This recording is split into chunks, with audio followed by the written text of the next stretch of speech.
ঈদ মোবারক। ঈদ মানেই কিন্তু খুশি আর ঈদ মানেই কিন্তু আনন্দ। আর এই ঈদের আনন্দকে দ্বিগুণ করে দিতে আপনাদের সামনে চলে আসলাম আমি কানিজ লাবণী ঈদের বিশেষ উৎসব যোগে। দর্শক, উৎসব যোগে আমরা নিয়ে আসছি আপনাদের পছন্দের সেলিব্রিটিকে, থাকছে আপনাদের পছন্দের অভিনেতা অভিনেত্রীরা। ঈদের সিনেমা নিয়েও আমরা কথা বলছি। আজকে আমার যারা গেস্ট হয়ে এসেছেন আপনাদের খুব দুজন প্রিয় অভিনেত্রী। আমি কথা বাড়াবো না, পরিচয় করিয়ে দিব। আমার সাথে রয়েছে আমার খুব পছন্দের আজমেরি হক বাঁধন এবং সেই সাথে আমার আরো অনেক পছন্দের জাকিয়া বাড়ি মামু। দুজনকে ঈদ মোবারক। ঈদ মোবারক। ঈদ মোবারক। আপু, ঈদের অনুষ্ঠান যেহেতু, আমি কি ঈদের সালামি পাচ্ছি? অবশ্যই, তুমি ছোট, তোমাকে মানে এখন তো আমাদের জীবনটাই এরকম হয়ে গেছে, শুধু দিতে হচ্ছে। হ্যাঁ, মানে আমি তো পাই না। হ্যাঁ, হ্যাঁ। এটা আমার প্রাপ্য আসলে, এই জন্য আমি আগে থেকে কনফার্ম করে নিলাম অনুষ্ঠান শুরুর আগে। আচ্ছা, ঈদ কেমন কাটছে? আমি কিন্তু ডাবল মানে এখান থেকেও পাচ্ছি। ও তাই? মানে হ্যাঁ, আপনি আমি কি তো এখনো দেন? বড়, আমি এখনো দেইনি। আচ্ছা, তাহলে যদিও শোয়ের আমাদের শেষে মানে প্রত্যেকদিন দেখা হচ্ছে, বাট এখনো দেইনি। তাহলে শোয়ের শেষে মামা আপু আমি আর আমি পেয়ে তুমি যাচ্ছি মিলে এবার আমরা বাঁধনাপুর থেকে নিচ্ছি, সালামি। ইনশাআল্লাহ। হ্যাঁ, হ্যাঁ। আচ্ছা, এবার এটা তো বোধহয় একটু বিশেষ। ঈদের সিনেমা এসেছে বনলতা এক্সপ্রেস, এবং সিনেমা হলে কিন্তু অলরেডি আমি যেরকম দেখছি মানুষ একদম হুমড়ি খেয়ে পড়ছে, টিকিট পাওয়া যাচ্ছে না। তোমাদের ফিলিংসটা কেমন সেটা শুনি। একটু মামা আপুকে দিয়ে শুরু করি। এই ধরনের সিচুয়েশন সবার কাম্য। সবাই চায় যে যারা সিনেমা আমরা করছি প্রত্যেকেই চায় দর্শক এভাবেই আমাদের সিনেমা ভালোবাসুক, দর্শক প্রতিদিন সিনেমা হলে সবাই মিলে এসে সিনেমা দেখুক। তো এই কাঙ্ক্ষিত মুহূর্তের জন্য আমরা অপেক্ষা করেছিলাম এবং সেই কাঙ্ক্ষিত মুহূর্তটা ঈদের সময় দর্শক আমাদেরকে উপহার দিচ্ছেন, সেই জন্য কৃতজ্ঞতা, ভালোবাসা। বাঁধন আপু, কেমন লাগছে? ভীষণ মজা। মানে আমার গত বছর যদিও একটা সিনেমা রিলিজ হয়েছে, এশা মার্ডার। ঈদে রিলিজ হলে এক ধরনের অস্থিরতাও আছে যে অডিয়েন্স কি হবে, কেমন দর্শক পছন্দ করবে কিনা, এই ব্যাপারটা ছিল গত বছর। কিন্তু এই বছর যেমন আমি আগে থেকে বুঝতে পারছিলাম যে এই সিনেমাটা আসলে দর্শকের খুবই পছন্দের একটা সিনেমা হতে যাচ্ছে, সো ওইটার এক ধরনের কনফিডেন্স ছিল। আর এখন তো দেখতেই পাচ্ছি, তো এইটার একটা আলাদা মজা লাগছে যে একটা সুপারহিট সিনেমার পার্ট হওয়ার একটা মজা আছে, সেইটা উপভোগ করছি। আর এই তো মানে এবং যেই হারে আমার কাছে মনে হচ্ছে টিকিট সেল হচ্ছে এবং মানুষ আসলে সিট পাচ্ছে না, হল ফুল বুকিং হয়ে যাচ্ছে, দ্বিগুণ হয়ে যাচ্ছে আসলে মজাটা। এবং আমি নিজেও এখনো মানে টিকিট পাইনি, সো আমি ওয়েটিং, আমি কখন যেয়ে দেখবো। এবং আমার কাছে মনে হয় সবচেয়ে আকর্ষণের কেন্দ্রবিন্দু হলো হুমায়ুন আহমেদের কিছুক্ষণ অবলম্বনে যখন হয়েছে। আমি তো দুজনের কাছেই শুনবো যে স্ক্রিপ্টটা পাওয়ার পর তানিম ভাইয়ের কাছ থেকে ফিলিংটা কেমন ছিল, এবং সাথে সাথে কি ডিসিশন নেওয়া হয়েছে যে I will do this work? আমি স্ক্রিপ্ট পাওয়ার আগেই আমি যখন ও আমাকে জাস্ট ফোন দিয়ে বলল যে আমার মানে জাস্ট শুটিংয়ের 10-12 দিন আগে আমাকে ফোন করেছে ও। তো ওর আরেকজন কাস্টিং ছিলেন, ওনার সাথে ব্যাটে বলে মেলেনি, সো তখন আমাকে ফোন করেছে। তো আমাকে যখন বলেছে আমি সাথে সাথে আসলে রাজি হয়েছি, কারণ হুমায়ুন আহমেদের গল্প কিছুক্ষণ আমার পড়া, এবং আমি আবার যখন পড়লাম আমি জানতাম যে কোন চরিত্রের জন্য, মানে কোন দুটো চরিত্রের মধ্যে একটা চরিত্রের জন্য আমাকে হয়তো চিন্তা করা হচ্ছে। দেন ও আমাকে অফারটা করলো এবং আমি সাথে সাথে রাজি হয়ে গেলাম। ততদিনে আমি স্ক্রিপ্ট পাইনি, স্ক্রিপ্ট যখন পেয়েছি তখন আরও আশ্বস্ত হলাম যে একটা দুর্দান্ত কাজ হতে যাচ্ছে, কারণ হুমায়ুন আহমেদের গল্প নিজেই আসলে অনেক শক্তিশালী হয়। সো সেখানে সেই গল্পটাকে আরও এনহ্যান্স করার কাজটা স্বাধীন এবং সাইমুল ওরা তাদের স্ক্রিন প্লের মাধ্যমে করেছে, চমৎকার ডায়লগ লিখেছে। সো খুবই খুবই ভালো লেগেছে আসলে। আপুর কাছে একটু শুনি, কেমন ছিল যখন এই প্রপোজালটা আসলো যে এই সিনেমার অংশ হতে যাচ্ছেন? ভালো লেগেছে, ভালো লেগেছে সেই জায়গা থেকে যে তানিম নূরের সাথে আমার কাজ করার আগে এক্সপিরিয়েন্স ছিল, আমরা ওয়েব কন্টেন্টে একসাথে কাজ করেছি। তো সিনেমা গতটা দেখেছি তানিম নূরের পরিচালনায় উৎসব, সেটাও আমার ভীষণ পছন্দ হয়েছে। তো সাকসেসফুল ডিরেক্টরের সাথে সবাই কাজ করতে চায়, এটা সত্যি। আর সেই সত্যি জায়গার থেকে আমার মনে হয়েছে যে আমি এই চরিত্রে যতখানি চেষ্টা করে আসলে কাজটা করতে পারবো, আমি সেই চেষ্টাটা করব। আচ্ছা, আর উৎসব দেখার পর কিন্তু তানিম ভাইয়ের কাছে মানুষের এক্সপেকটেশন লেভেল আসলে এত বেশি বেড়ে গেছে। এই কাজটা যেমন মমপু বলছিল যে উৎসবে সে কিন্তু একদম পরীক্ষিত, যে না he will do the best. ওই জায়গা থেকে কাজ করার সময় তোমাদের ফিলিং কেমন ছিল? বাঁধনাপু যদি বলো যে হাউ ওয়াজ দ্য সেট এবং সবার কোঅপারেশন এবং ডায়লগের কথা একটু শুনবো। উৎসব দেখার পর আমার মেয়ে কিন্তু আমাকে বলেছে যে তোমার এরকম সিনেমা করা উচিত, তার খুব পছন্দের সিনেমা উৎসব। আচ্ছা।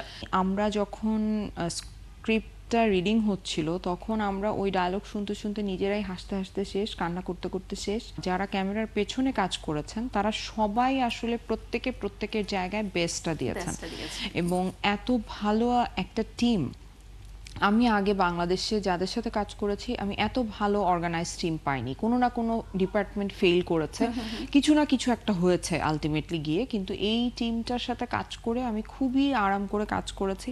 আর ক্যামেরার সামনে যারা কাজ করেছেন তারা তো সবাই পরীক্ষিত, মানে এখানে আর আলাদা করে বলার প্রশ্নের কিছু নেই। জায়গায় থাকে না আসলে। মম আপুর কাছেও একটু শুনি যে আপু যেমন বলছিল যে আমি নিজেও এটা শুনেছি যারা সিনেমাটা দেখেছে যে ডায়লগের জন্য হলেও সিনেমাটা দেখা উচিত। তো দারুণ দারুণ ডায়লগ সিনেমাকে সবসময় রিচ করে।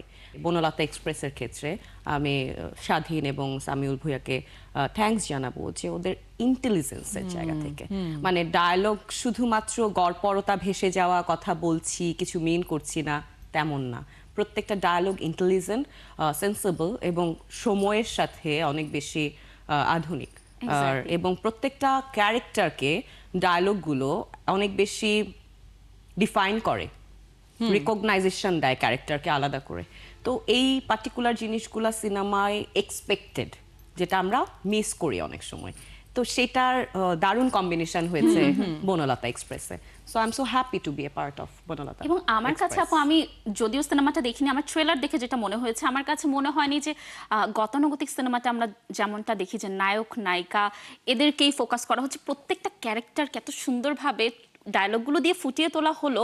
মানে আমার কাছে মনে হয়নি যে কোনো আর্টিস্ট ফিল করবে যে আচ্ছা আমাকে একটু স্ক্রিনে কম দেখানো হলো বা আমার ডায়লগটা এই ধারণা থেকে আমাদের সিনেমা কিন্তু অনেক আগেই বেড়ে উঠতে শুরু করেছে।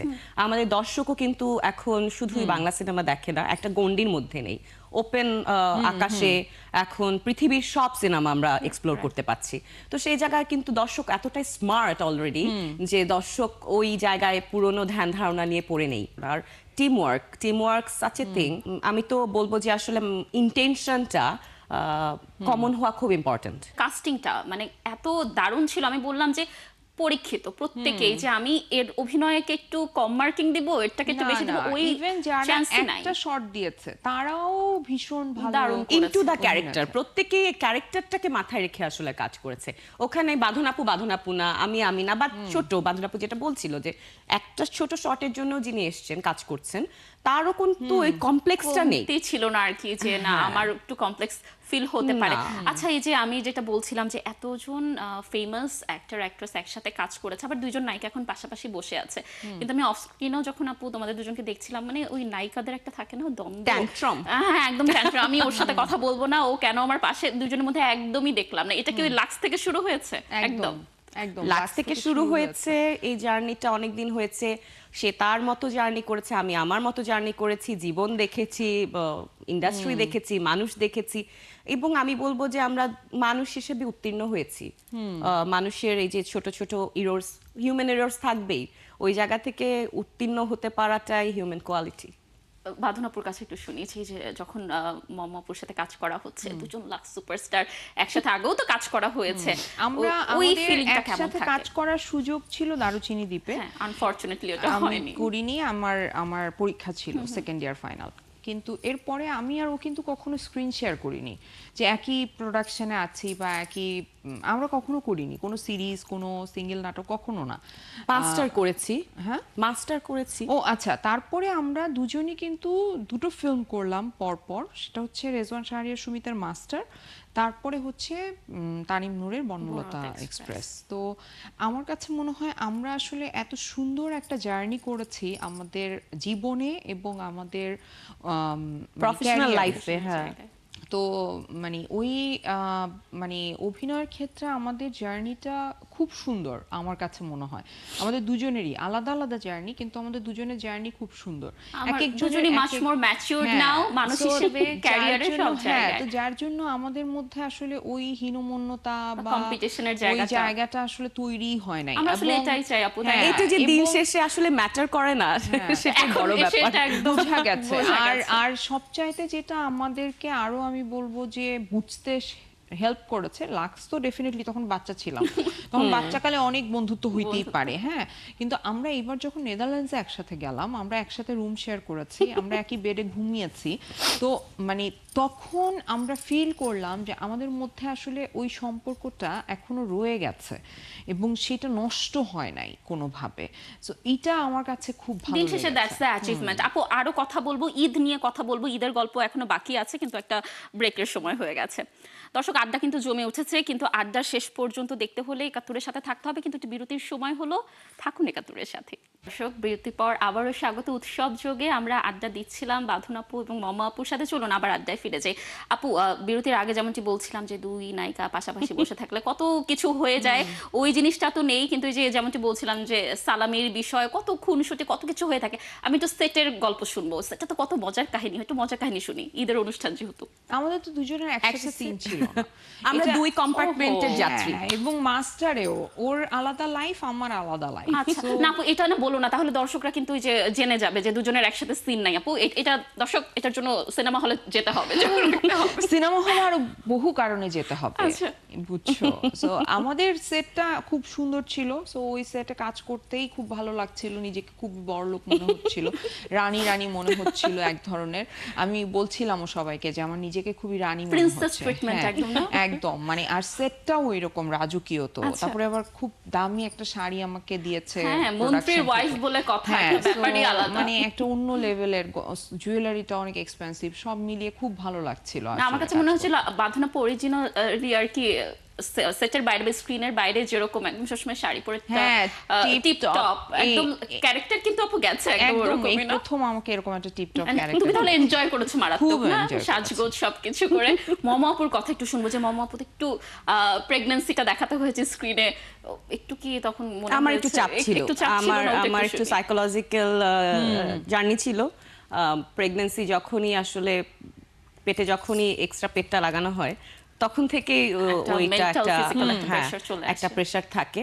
But set was so friendly, so comfortable যে আমাকে ওরা অনেক কি বলবো রিল্যাক্সলি কাজ করার সুযোগ দিয়েছে। এবং আমাদের ডিরেক্টর এত নাইস, সে আমাদের সমস্যা বুঝে কাজ করার চেষ্টা করে। এটা তার এই যে হাম্বলনেস বা তার যে আর্টিস্টের প্রতি এই রেসপেক্ট, এটা আমার ভীষণ ভালো লেগেছে। মানে তানিম নূর ভাইয়ের ব্যাপারে আসলে প্রত্যেকটা আর্টিস্টের মুখে আমি সবসময় এত পজিটিভ কথা শুনি, এবং আমার He মনে হয় is, মানে he Exactly, deserves he it. deserves, এবং আমার মনে হয় উনি যখন এই প্রোগ্রামগুলো দেখবে যে আর্টিস্ট তাকে নিয়ে এত পজিটিভ কথা বলছে, আমরা হয়তো আরো ভালো ভালো কিছু সিনেমা পাবো। আপু ঈদের গল্প করি, এবার সিনেমার গল্পে আবার আসবো। এটা আমার খুব জানার ইচ্ছা আর কি, লাক্সের আগে তো জীবন একদমই তোমাদের নিশ্চয়ই আলাদা ছিল, লাক্সের পরে টোটাল একটুখানি লাক্সের ছোঁয়ায় পাল্টে গেল জীবন। পাল্টে গেল না জীবনটা। সো আমার কথা হলো, লাক্সের একদম পরপর যে ঈদটা ছিল, ওই ঈদটা কেমন ছিল? যে মনে নাই মানুষ আমার। হঠাৎ করে চিনে ফেললো, একটু মনে নাই আপু? ওইভাবে আলাদা করে মনে নাই, বাট এটা মনে আছে যে ওই লাক্স থেকে যে টাকা পেয়েছিলাম ওইটা দিয়ে ঈদে মানুষকে যে মানে কাছের মানুষকে গিফট কিনে দেওয়ার ব্যাপারটা, কারণ নিজের টাকা হয়েছে তখন, ফার্স্ট ইনকাম তখন হ্যাঁ এটা। তখন Okay. ওইটা। আচ্ছা, এবং আমাকে তো টাকা দেয় না। ওকে তো একটা আস্ত গাড়ি দিয়েছে। ওটা তো আমি ভাগ করে দিতে পারছিলাম না, তাই না? সো ওই টাকাটা মানে তখনকার যুগে 3 লাখ টাকা মানে অনেক, অনেক। মানে আমার কাছে, এবং আমার যে বয়স তখন, সেই বয়সে 3 লাখ টাকা মানে অনেক টাকা। তার মধ্যে হাফ টাকা দিয়ে আমি হচ্ছে আমার মেডিকেলের বেতন দিলাম, আর হচ্ছে হাফ টাকার মধ্যে আমি এরকম সবার জন্য ছোট ছোট মানে গিফট কিনলাম। Gift. এটা হ্যাঁ, আর তখন থাকে না যে ঈদের সময় একটু বাইরে গেলাম, মানুষ মানে দেখে বলতো না, আরে ওই তো বাঁধন, হ্যাঁ আমাকে তো লাক্সের বাঁধন। আমার লাক্সের বাঁধন তো আমি তখন থেকে, এবং আমারটা হচ্ছে সবচেয়ে আমি ছিলাম হচ্ছে আমি একটা ইন্টারভিউ দিয়েছিলাম যে আমাকে ওরা খেতে দেয় না, এই কথা খুব পপুলার And that হয়েছিল। time, আপু তুমি তো আমি একটু চাবি গুল্লুগাল্লু ছিলাম, ছিলা। গুল্লুগাল্লু হ্যাঁ, ছিলাম, তো আমাকে অনেক খেতে কিউট ছিল দিত না। তখন। আচ্ছা। এখনো সুন্দর।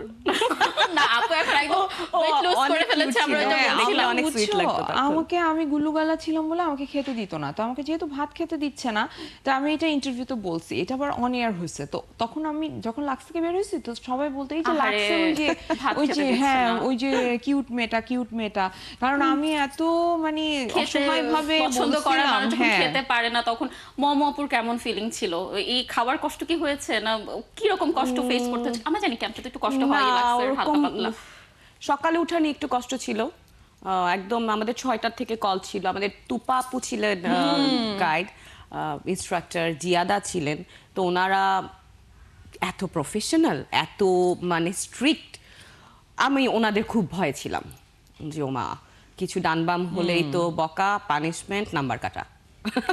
জীবন থেকে আপু আমার কাছে মনে হয় যে লাক্সের পর তোমাদের এত বড় একটা জার্নি, অনেকগুলো বছর তো পেরিয়ে গেল, তোমরা 20 যেমন বছর। বলছিলে যে 20টা বছর আসলে কম সময় না। 20 বছর বলতেও ভয় লাগতেছে। তাই বলতে না? ভয় লাগতেছে। মানে অনেক বছর ম্যাচিউর দুজনই পার্সন হিসেবে ক্যারিয়ারে অনেক দূর দুজন এগিয়ে গেছে এবং সাফল্যের কোনো কমতি আসলে নেই। ওই জায়গা থেকে একটু সাফল্যের জানতে কোনো চাই। শেষও নাই। শেষও নেই। আমি চাই যে তোমরা দুজন আরো অনেক বেশি সফলতা পাও। শেষ করব অনুষ্ঠান ঈদের জন্য, দর্শকদের জন্য বনলতা এক্সপ্রেস নিয়ে ছোট একটু শুনবো যে কেন দর্শক সিনেমা হলে যে সিনেমাটা দেখবে। মম আপু। দর্শক কেন গিয়ে সিনেমা দেখবে, এটা আসলে দর্শক যখন সিনেমা হলে দেখতে যাবে তখন নিজেরা রিয়েলাইজ করবেন। আর আমার মনে হয় আমরা মুখে বলার চাইতে দর্শক যখন সেটা ফিল করতে পারেন, সেটা আসল প্রচার হয়, তখনই সেটার সৌন্দর্য প্রকাশ হয়, যেটা আমরা অলরেডি উৎসবের ক্ষেত্রে দেখেছি যে দর্শক নিজেরাই বলেছেন এই সিনেমাটা দেখতে ভালো। আমি তাকে বলেছি, উনি আরেকজনকে বলেছেন, এইভাবে মাউথ পাবলিসিটি হয়েছে। তো এই ক্ষেত্রে বনলতা এক্সপ্রেস অনেক দূরে গিয়ে থাকবে দর্শকের ভালোবাসায়, আর দর্শকের প্রতি অবশ্যই, অলরেডি অবশ্যই। কৃতজ্ঞতা আমার আছে। Thank you. বাঁধন আপু। সবাইকে ঈদের অনেক অনেক শুভেচ্ছা, ঈদ মোবারক। এবং বনলতা এক্সপ্রেস দেখবেন, কারণ বনলতা এক্সপ্রেস সবাইকে নিয়ে, পরিবারের সবাইকে নিয়ে দেখার মতো একটা সিনেমা।